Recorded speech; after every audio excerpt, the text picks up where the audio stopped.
My name is Emily, and I am from a small town in the Philippines. I was only 19 years old when I got married to a man named David. He was kind to me in the beginning, and my parents thought he was a good man. He lived in the United States, and after the wedding, I was supposed to go with him. I was scared. I had never been far from home, never taken a plane, and I didn't speak much English. I cried a lot before I left. I didn't want to leave my family, especially my mother. She was everything to me. We talked every day, and she always helped me when I was sad. She cooked for me, made me laugh, and gave me warm hugs. I didn't know how I would live without her. Before we moved, David stayed with us in our house for 3 weeks. He was quiet and didn't talk much, but I thought maybe he was just shy. After those weeks, it was time to go. I packed my clothes and a few pictures of my family. My mother gave me a silver bracelet and said, "This is to remind you of me. Stay strong, my daughter." I hugged her tightly and cried so much. She was crying too. I had never seen her like that. Saying goodbye felt like someone was pulling my heart out. We took the flight to New York. The journey was long, and I felt sick.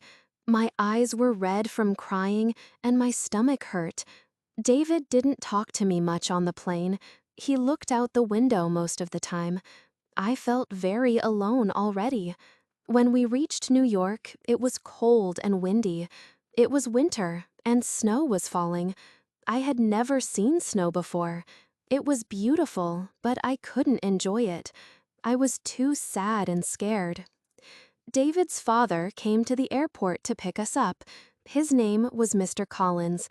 He looked serious and didn't smile. His wife, Mrs. Collins, stayed at home to cook, David said. We arrived at their house in New Jersey. It was small, dark, and very quiet. I went to my room and sat on the bed. My heart was heavy. I missed my home already. That night, I could not sleep. I kept thinking about my mother and father and my 2 younger brothers. I wanted to run back to them, but I couldn't. I was now a wife, and this was my new home. The next day, Mrs. Collins called me to the kitchen. She gave me a list of chores. Clean the living room, wash the dishes, cook rice, and don't be lazy, she said in a cold voice. I didn't understand everything, but I understood enough. I felt like a helper, not a daughter-in-law. I worked all day. My back hurt, and my hands were dry from the cold water. David didn't help. He just sat with his father, drank coffee, and watched TV. When I asked him if I could rest, he said, "My mom likes things clean. Try to do your best." Every day was the same. I woke up early, cleaned, cooked, and stayed quiet. I didn't know how to say no. I didn't know how to speak up. I was too scared to make anyone angry. Mr. Collins had a loud voice, and he shouted if I did something wrong. One time I burned the rice, and he shouted so loudly that I cried in the bathroom for an hour. Weeks passed, and I started to feel more and more sad. I didn't laugh anymore. I didn't talk to anyone except David, and even he stopped listening to me. I missed my family so much. I wanted to call my mother, but David said the phone bill was too expensive. He told me I could call her once a month. I waited for that one call like it was gold. I cried when I heard her voice. I lied to her and said, "I'm fine, Mama. Everything is okay." But it wasn't okay. Nothing was okay. After 3 months, I found out I was pregnant. I was happy and scared at the same time. I thought maybe now things would get better. Maybe the family would be happy, and David would love me more. But nothing changed. Mrs. Collins said, Now you must work harder. A strong woman works even when she is pregnant. She gave me no rest. I worked with a heavy body and a tired heart. David still listened to his parents and never stood up for me. He didn't ask me how I felt. When I got sick in the mornings, he just said, "Take rest after the work is done." One day, I felt dizzy and almost fell in the kitchen. My hands were shaking and my head was spinning. I sat down on the floor and tears came to my eyes. I was so tired, so alone, and so scared. That night, I held my stomach and whispered to the baby, "You are not alone. I will protect you. I will be strong for you." The baby gave me hope. I started to dream about a better life. I wanted to learn English, get a job, and make money. I wanted to buy my own house where no one could shout at me. I didn't want to live under fear anymore. When the baby was born, it was a boy. I named him Ethan. He was beautiful, with big brown eyes and soft hair. I held him in my arms and felt strong for the first time. I thought, this is my son. I will protect him no matter what. But even after Ethan was born, things did not get better. I had to take care of him all alone. Mrs. Collins didn't help me. She said, "He is your baby, not mine." David went back to work a few weeks later, and I stayed at home with Ethan. I didn't sleep much, I didn't eat well, but I kept going. I told myself, one day this will change. One day I will have my own life. At night, I still cried sometimes. I looked at the silver bracelet from my mother and held it in my hand. I whispered, "I miss you, Mama. I hope you are okay. I will be strong, I promise." The first year with Ethan was the hardest. I was always tired. I woke up many times during the night to feed him. In the morning, I still had to clean, cook, and do everything in the house. No one helped me. Sometimes I felt like I was not a person, just someone to work and stay quiet. Mrs. Collins never smiled at Ethan. She didn't want to hold him or play with him.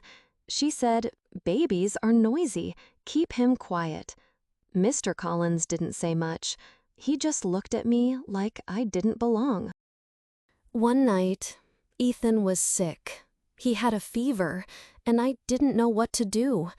I asked David to take us to the doctor, but he was watching a movie.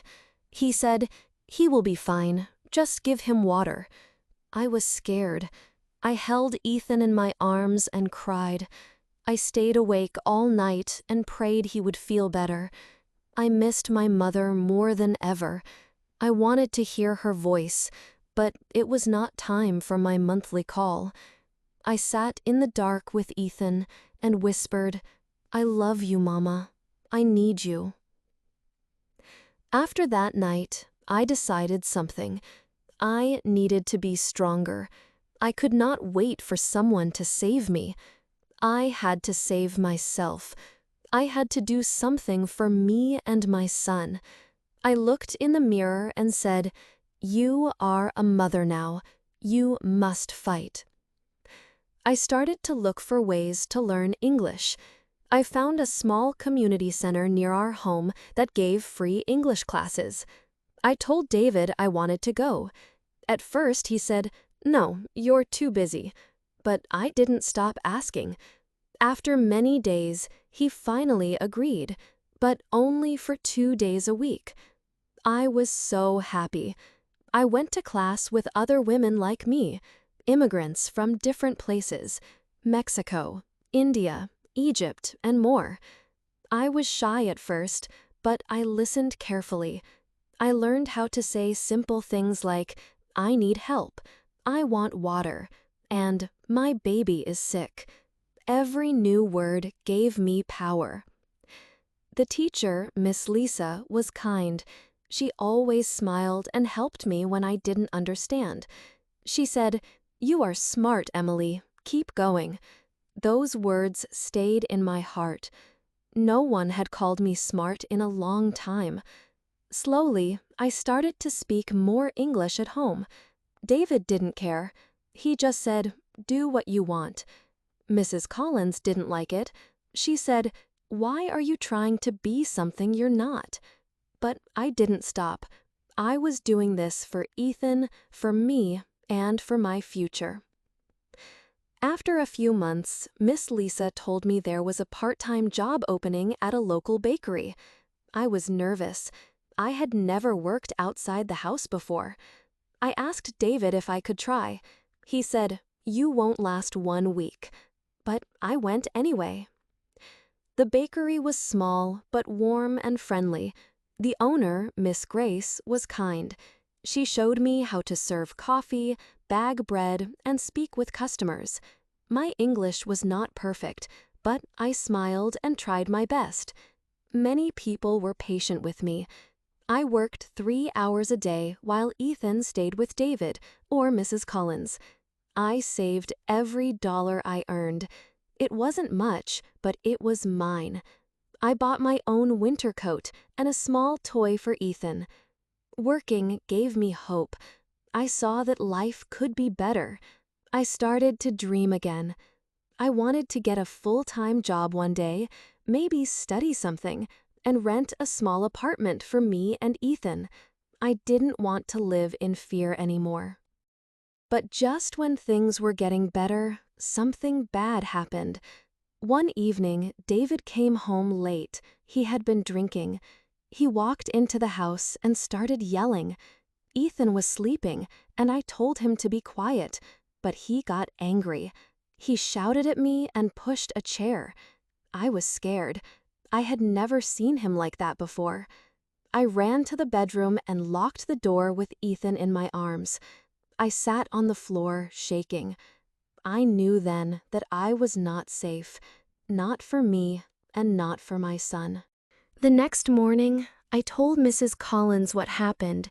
She looked at me and said, "You made him angry. Maybe don't talk so much." I felt my heart break again. She didn't care. She never did. A week later, things got even worse. David and Mr. Collins were arguing about money. I stayed quiet in the kitchen, holding Ethan. Then Mr. Collins walked up to me and said, "You can leave if you don't like it here, but the boy stays." I froze. "What did he mean?" I asked. "I'm his mother." He replied, "This is David's family. The boy stays with us." My legs felt weak. I thought I might fall. I said nothing and walked away. That night, I cried and held Ethan close to my chest. I whispered, "No one will take you away from me. I will never leave you." I called my mother that month and told her everything. I cried and cried. She cried too. She said, "Come back home, Emily. We will help you." But I couldn't leave, not yet. I had no money, no place to go, and no way to take Ethan out of the country without David's permission. I was stuck. Still, I didn't give up. I kept going to work. I kept learning English. I saved more money, little by little. I watched videos, read simple books, and practiced speaking every day. Miss Lisa helped me fill out papers to apply for a legal residency card on my own. She said, "You're doing great, Emily. Don't stop now." At the bakery, Miss Grace offered me more hours. I started working 5 hours a day. I bought a secondhand phone with my own money and started talking to other women at work. I learned about support groups for women like me. For the first time, I started to feel stronger inside. I still lived in that house, and I still had to be careful, but I knew I was not the same girl who arrived in New Jersey 1 year ago. I was growing, learning, and getting ready. Every night, I held Ethan and whispered, "One day, we will have our own home. One day, you will smile every day. I promise." 2 years had passed since I first came to the United States. Life was still hard, but I was different now. I was not the quiet girl who cried alone every night. I was still afraid sometimes, but I had learned how to stay strong. I had a small voice, but I had started to use it. Ethan was now 2 years old. He could walk and say little words. He loved to laugh and run around. Every time he smiled, I felt like I could keep going. He was the light in my dark world. At the bakery, I had become one of the trusted workers. Miss Grace gave me more hours and even let me help with simple paperwork. I still didn't speak perfect English, but I had improved a lot. I could now speak to customers, ask questions, and understand most things. I also started meeting other women from different countries. Some of them had stories like mine, young mothers living with people who didn't treat them well. We began to talk and share. One woman named Maria became my good friend. She told me, "You are not alone. You are doing better than you think." One day, she told me about a support group for women in my situation. They met every Saturday in a small room behind a local church. I was nervous, but I went. The room was full of women, some from Asia, some from Africa, some from South America. They were all strong in their own ways. A kind lady named Helen led the group. She spoke slowly and listened carefully. I told my story for the first time. I cried and my voice shook, but no one judged me. They nodded, they understood. After that, I went to the group every week. I started to feel stronger inside. Helen helped me find a free legal aid service. They told me my rights and helped me understand the law in the United States. They said, "No one can take your child away. You have the right to feel safe." That night, I thought about everything that had happened: the shouting, the cold looks, the fear, the silence. I asked myself, why do I still stay quiet around them? Why do I smile when I feel broken inside? Then something inside me changed. I knew it was time, not to run, but to move forward. With help from Helen and the legal aid group, I applied for a small apartment for low-income mothers. It was in a safe neighborhood, close to the bakery. I saved enough for the first month's rent. When the time came, I packed my things while David was at work. I took my clothes, Ethan's toys, and my mother's silver bracelet. Mrs. Collins was in the kitchen when I left. She didn't stop me. She just said, "You'll come back. You need us." But I knew I wouldn't come back. My new apartment was small, but it felt big to me. It had 2 rooms, clean walls, and a window that let the sunshine in. I laid a mat on the floor, placed a blanket for Ethan, and sat down. I cried, but this time I cried because I was free. At first, it was not easy. I had to cook, clean, work, and take care of Ethan all by myself. But I was used to that. The difference was, now I had peace. No one shouted at me. No one made me feel small. In this space, I could breathe. One day, I got a letter from home. My mother had passed away. My heart broke all over again. I cried for days. I remembered how she told me to stay strong, how she gave me the bracelet, how she always believed in me. I felt guilty that I didn't visit her, that I didn't call her more. But then I remembered her voice. "Be brave, my daughter." I held Ethan close and whispered, "I'm sorry, Mama. I'm doing my best." After that, I promised myself something. I would live fully, for my mother, for Ethan, and for me. Months passed. I continued working and saving. Ethan started going to a small daycare for a few hours while I worked. He made friends and learned new words. I watched him grow, and I felt proud. One day at the bakery, Miss Grace said, "You've come a long way, Emily. You should think about managing this place one day." I smiled. I still didn't believe I was that strong, but maybe I was. David tried to contact me a few times. He called and said, "Come back, Ethan needs his father." I said, "No." I was kind but clear. "You had your chance. I'm doing what's best for us now." I still feel pain when I think about the past. I still cry sometimes, especially when I remember my mother. But I don't cry from fear anymore. I cry from healing, from remembering, from growing. Some days are still hard, but now when I wake up in the morning and see Ethan sleeping beside me, I smile. I get up, make tea, and start my day. This is our life now. Simple, honest, and ours. I am not rich. I don't have everything. But I have peace. I have freedom. I have a son who loves me. I have friends who support me. And I have myself. And that is enough. If this story touched your heart, don't forget to like, comment, and share. More emotional and inspiring stories are coming soon.